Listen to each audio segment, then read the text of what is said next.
yan. Kung bakita yung... Para yung hangin ng pasar. walang nausong. Wala nakaganyan. Walang nakaganyan, nakaganon yan doon.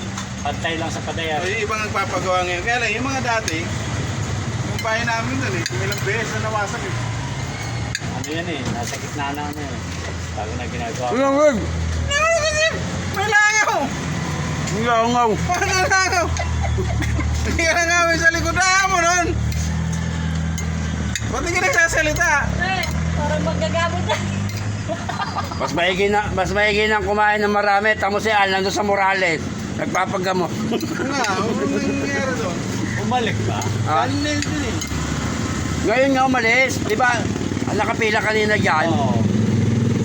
Baka Natumba, nahihilo na naman. natumba pa nga. Hindi, ang kwento niya talaga kagabi sa akin. Pero hindi na nga ako nagkakakain. Nahihilo pa raw siya. Tapos nagpa-BP raw siya kagapon. Ang taas raw ng BP niya. Baka nagpa-BP uli nga. Baka nakakaroon. Mataas ang sino, mataas ang bayaran ng Hindi niya alam ang kuya. Nakaka-high blood din yan. No, patay ka. Bang ka. Baka. Lalaki pa naman ang puta niya. Hindi eh. Yan. Hindi. Ayan. Si ano? Rasigan. Minsan matino yun, minsan gago.